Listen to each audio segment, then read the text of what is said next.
हम ये नहीं कह सकते कि ये आंदोलन किसी विशेष संगठन का है, ये आंदोलन किसी विशेष व्यक्ति का है। ये आंदोलन है उन करोड़ों लोगों का जिन करोड़ों लोगों की आस्था श्रद्धा महाबोधि महाविहार में है, वो अपनी आहुति इस आंदोलन को दे। ये भारत और दुनिया का बौद्ध समाज, ये भिक्खु संघ बोध गया में इसलिए इकट्ठा हुआ है, इसलिए यहाँ पर इकट्ठा हुआ क्योंकि इसकी धरोहर अभी इसके पास नहीं है। हिंदुओं के पास अपनी मंदिर है, मुसलमानों के पास मस्जिद है, ईसाइयों के पास चर्च है, पर बौद्धों के पास अपना महाविहार नहीं है। में 4 लोग बौद्ध अनुयायी या बौद्ध भिक्षु हो गए और 4 लोग हिंदू हो गए। 3 तारीखों में जो विशेष तारीख है वो है संबोधि। अगर संबोधि ना होती तो जन्म भी याद ना करते और ना ही उनका महापरिनिर्वाण याद किया जाता। तो विशेष तारीख है संबोधि और संबोधि का स्थान है बोध गया। संबोधि का स्थान है बोध गया। तो देश भर के बौद्धों को, पूरे भिक्खु संघ को इस बार की बुद्ध पूर्णिमा मानव तथागत बुद्ध को समर्पित कर दे, तथागत बुद्ध को समर्पित कर दे कि इस बार की बुद्ध पूर्णिमा पूरा देश, पूरा बौद्ध समाज, पूरा भिक्खु संघ इस बार की बुद्ध पूर्णिमा बोध गया में मनाए। बौद्धों की अपनी कोई ताकत नहीं है, कोई वजूद नहीं है। जब हम जिस धर्म का पालन करते हैं, जिसके हम नियमों में बंद कर चलते हैं, हमारे पास अपना धार्मिक स्थल ही नहीं है जहाँ जाकर हम आज़ादी से वहाँ बुद्ध के समक्ष वंदन कर सके।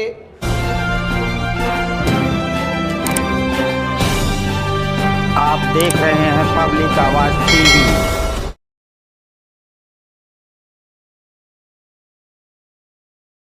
क्या है पूरा मामला, क्यों आपने मीडिया को आमंत्रित किया है? इसी को लेके बोलो ना, इसको लेके बोलो। नहीं, आप बताओ अब तक क्या हुआ है पूरा, अब आगे की क्या?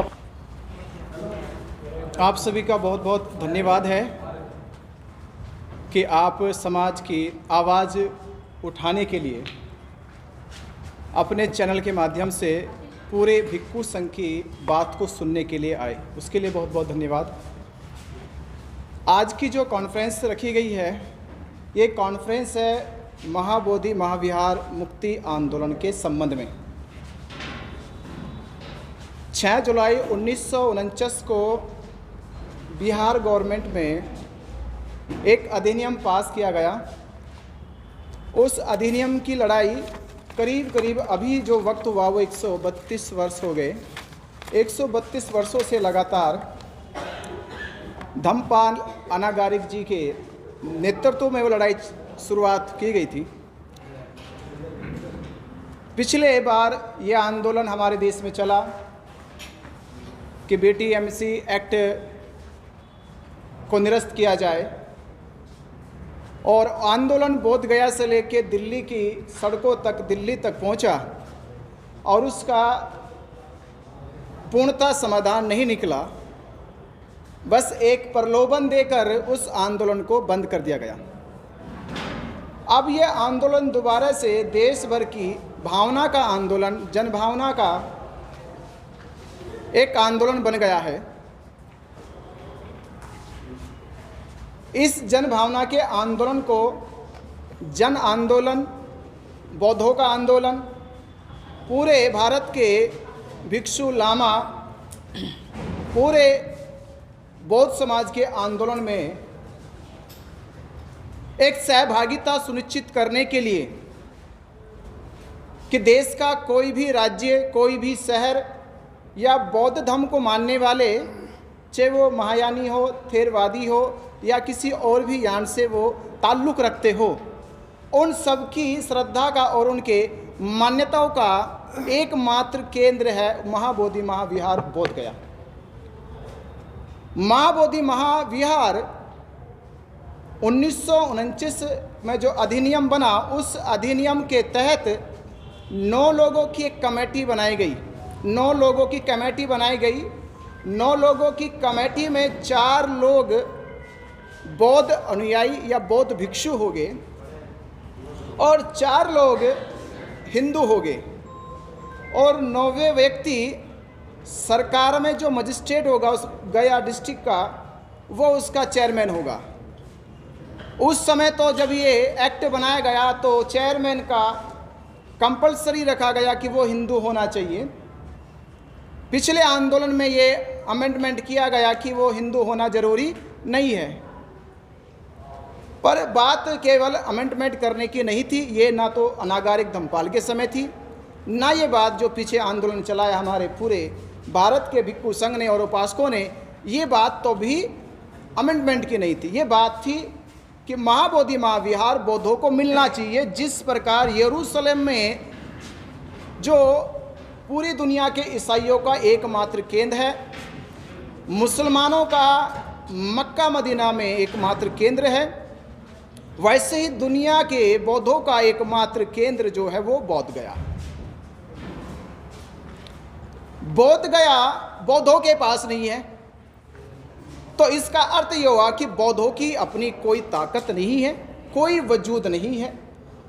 जब हम जिस धर्म का पालन करते हैं, जिसके हम नियमों में बंद कर चलते हैं, हमारे पास अपना धार्मिक स्थल ही नहीं है जहाँ जाकर हम आज़ादी से वहाँ बुद्ध के समक्ष वंदन कर सके, वहाँ बुद्ध की बात कर सके।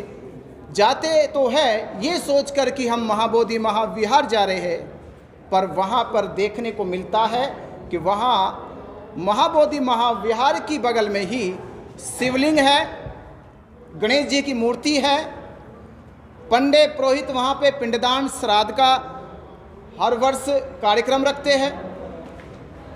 तो ये बड़ा हमें दुख होता है, जबकि ऐसा किसी भी, ना तो गुरुद्वारे पे ऐसा होता है, ना मस्जिदों में होता, ना चर्चों में होता, और हमारे बुद्ध विहार पे ये ऐसा होता है। तो हमने अब ये कॉन्फ्रेंस इसलिए बुलाई गई है कि ये आंदोलन जो शुरुआत हुआ है, स्टार्ट हुआ है, ये आगे चलकर पिछले आंदोलन की तरह रुक ना जाए, ये जन आंदोलन बने और इस आंदोलन में देश भर के भिक्षुओं का, लामाओं का, बौद्ध उपासकों का नेतृत्व इसमें सुनिश्चित होना चाहिए। जो लोग इस आंदोलन को अपने कंधों पे लेना चाहते हैं, रख कर चलना चाहते हैं, इसमें अपनी आहुति देना चाहते हैं, वो इस आंदोलन का हिस्सा बन जाए,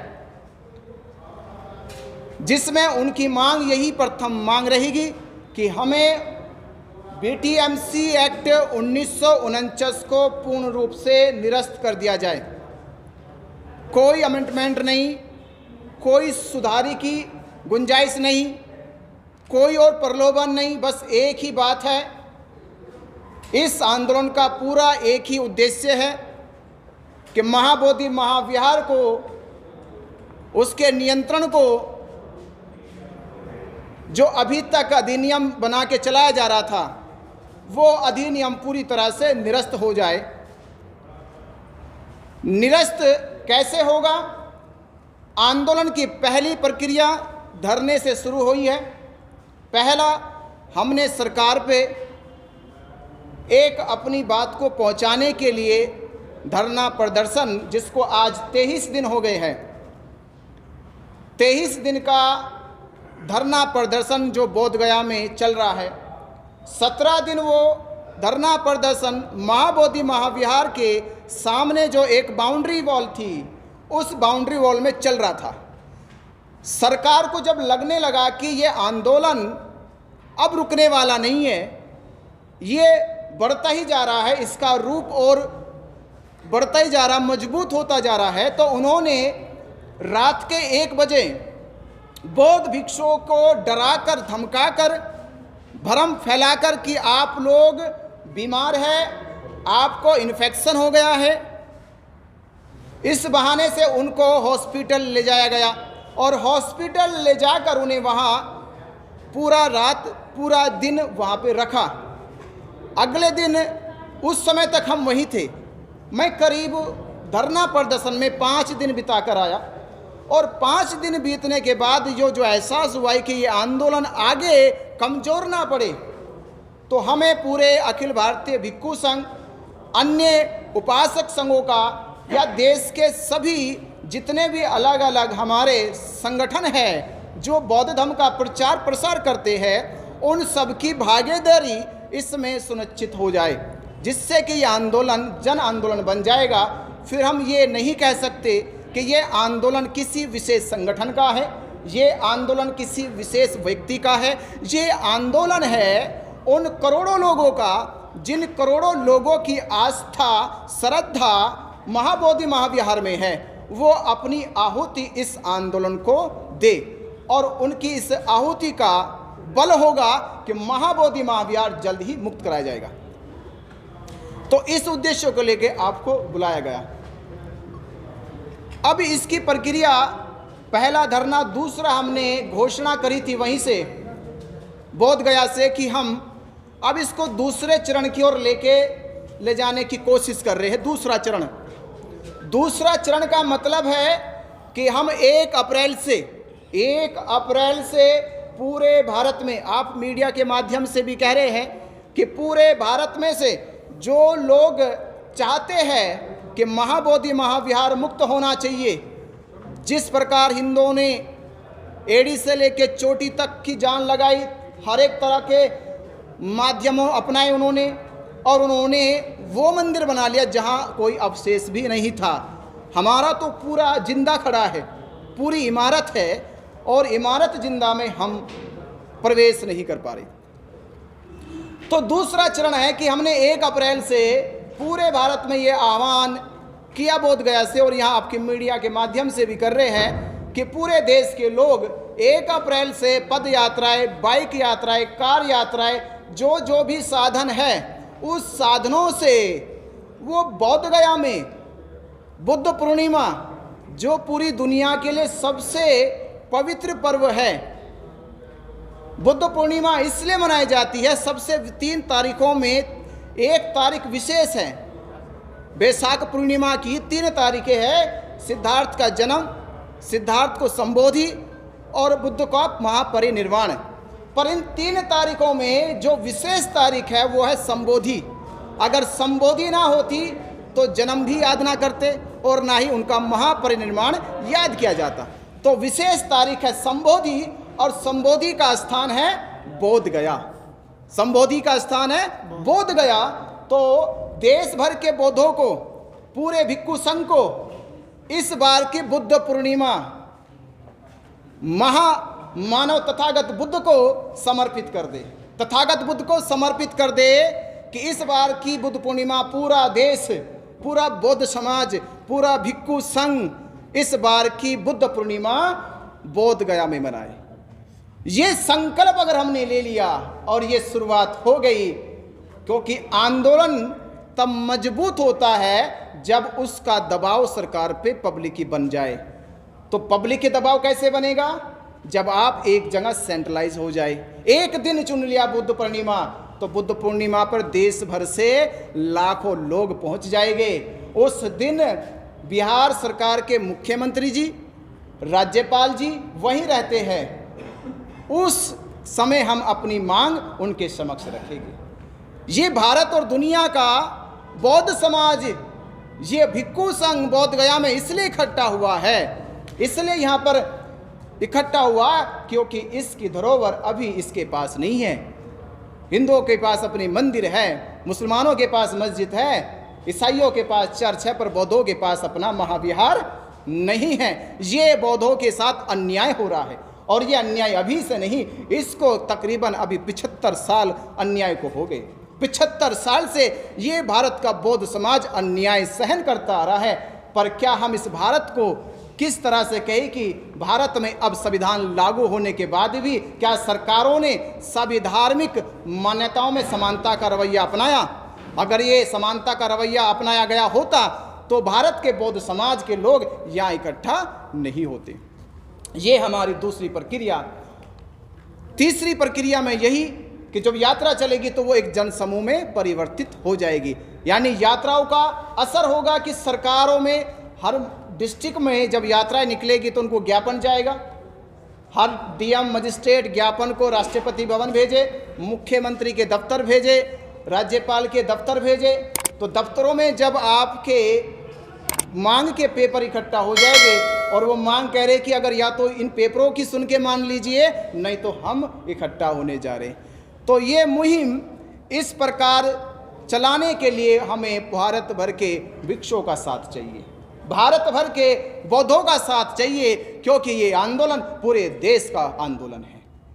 इसमें कोई भी रजिस्टर्ड संगठन इस आंदोलन का नेतृत्व ना करे, बल्कि महाबोधि महाविहार को मुक्त कराने के लिए भारत भर के जितने भी लोग इस आंदोलन में आकर अपना आंदोलन के रूप में काम करना चाहते हैं, वो अपना प्रतिनिधित्व सुनिश्चित करे और वो टीम बनकर इस आंदोलन को मुक्ति की ओर लेके जाए। तो ये विषय हमने आपके बीच में रखा। इससे संबंधित कोई अब आपके सवाल हो तो पूछ सकते हैं।